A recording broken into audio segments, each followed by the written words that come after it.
dumating na! Hello YouTube people! Ito naman po yung abang lingkod na si Ethan Craftsman. Mag-a-unbox na naman po tayo ng parcel na na-order natin online. Ginagawa po natin para magkaroon po kayo ng idea or yung expect nyo dun sa mga orderin nyo online. So bubuksan na po natin para makita na po kung ano laman ng parcel natin. Para mabilis yun ang pangyayari. Yan. So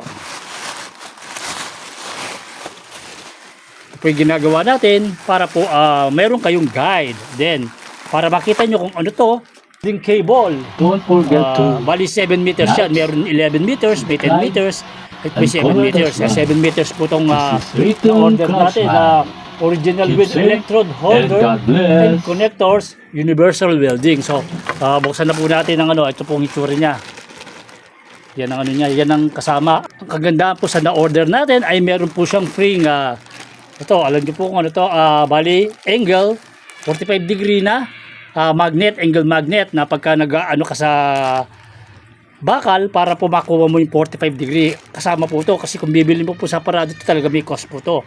Meron po siyang isa nito, yung package po nila, meron silang mamimili kang pwedeng dalawang ganito, or isang ganito, at isang ground, magnetic ground. Ito po yung magnetic ground, na i-install po natin sa ating welding machine. Makikita mo yung kanyang yan, ganito po yung tsura nyan.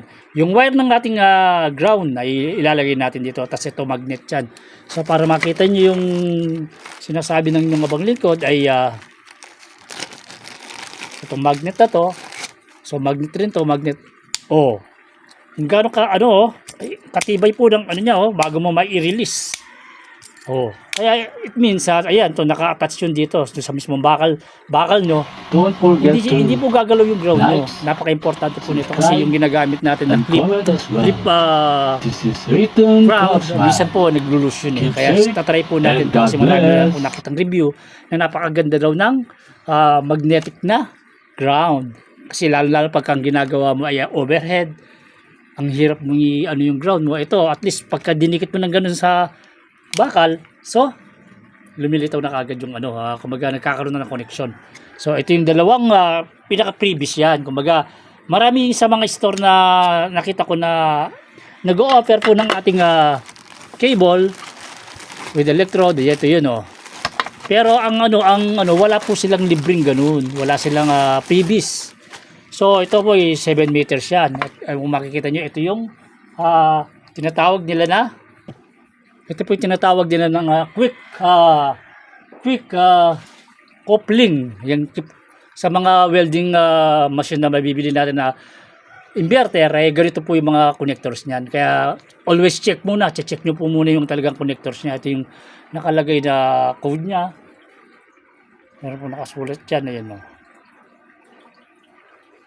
ito po yung quick coupling. Tapos ito yung kanyang welding clamp. Tapos ito na yung pinaka welding wire na ang kinuha po natin ay 7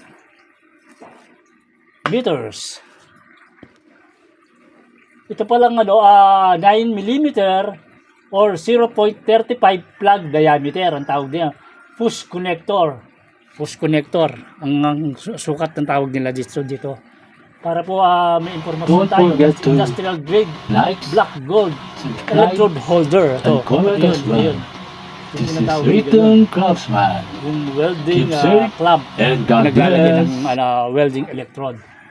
So, para po mas maganda yung visual natin, papakita po natin doon sa ating welding machine kung paano natin attach yung ground. So, punta tayo doon sa ating welding machine. Hello, as you can see, ito po yung cable. Ito yung baling cable ng ating ground. Nakita nyo yung itsura ng ground natin. Ito yung clip na tinatawag nila. So papalitan natin yan ng magnetic. Then kasi ang binibigay nilang kasama ng ating welding machine once na nag-purchase ng welding machine, ang kasama po niyan ay 1 meter lang. So napakaikli lang. Pero sa ground okay lang yung 1 meter kasi ang importante yung natin, yung electrode yung pinaglalagyan ng bala ng welding. So kaya tatanggalin natin dito yan. Then i-attach natin ito munang ground bago natin testingin kung okay ba yung cable na nabili natin. Kasi itong cable na ano ay 1 meter lang to. Ito 1 meter lang yan. So, yun ang gagamitin natin, mas mahaba.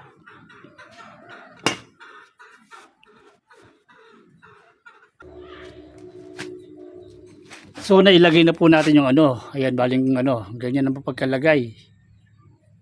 Yan ang pagkalagay ng ano niya yan. Naka-clamp dyan at naka ano sa ground. Testingin natin at nakatouch na sa welding machine natin. So, palagi pong magsusuot ng gloves para po sa iwas sa sugat. Ngayon,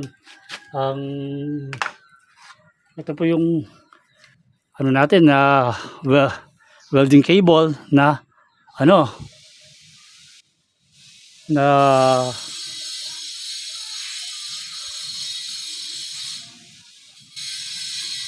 i-attach natin doon sa positive doon. Yung negative, yun yung po yung ground. Positive tong ano, electrode. So, attach natin.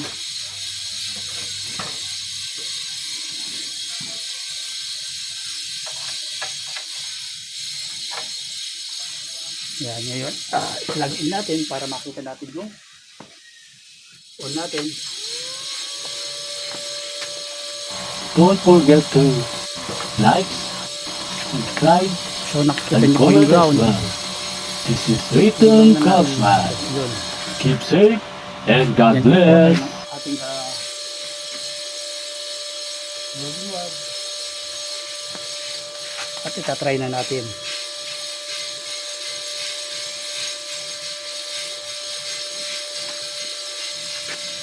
Try natin kung effective ba yung ano natin, yung grounding natin. Kumukuha natin.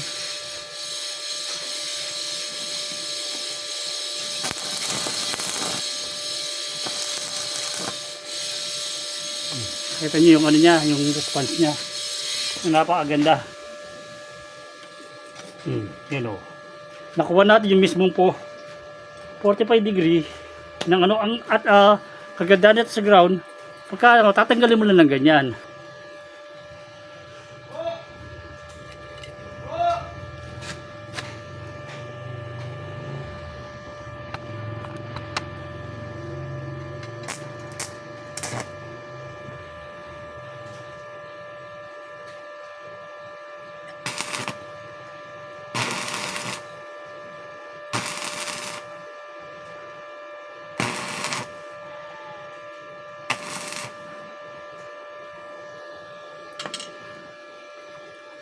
So nakita nyo yung ano natin, yung ginawa natin ayun, napakaganda ng response ng kanyang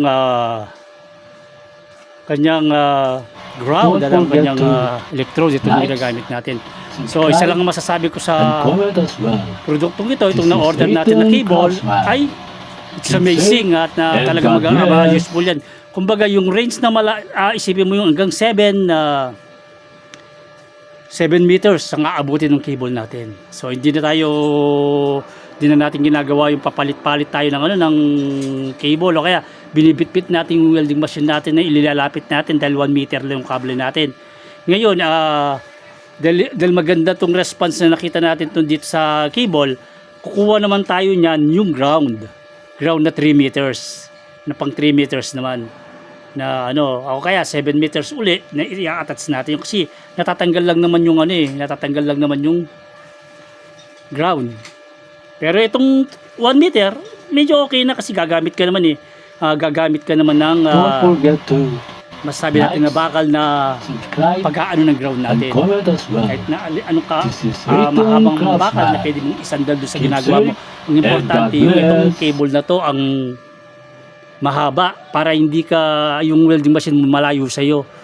Anytime na umulan man, at least naka-safety siya. Hindi katulad na pagka nagwe-welding tayo ngayon, dati on the previous mga project natin, palagi po na kailangan katabi natin yung welding machine natin kasi dahil napakaikli ng ating kable dahil 1 meter lang. So, I hope nakatulong sa mga nagdi-DIY dyan na makikita nyo na meron palang available online ng mga cable na mas mahaba kaysa doon sa nabili natin na kasama sa package ng inverter na welding machine na 1 meter lang. So kung bago lang kayo sa ating channel at sa ating mga video, Don't forget to like, share, comment, and subscribe to Ethan Craftsman. It's amazing yung masasabi ko dito sa naano natin, satisfied tayo. Is another satisfied customer na naman ang yung nasa harapan nyo. Kaya lagi pong tandaan ang paalala ng yung abang lingkod na si Ethan Craftsman. Enjoy, keep safe, and God bless!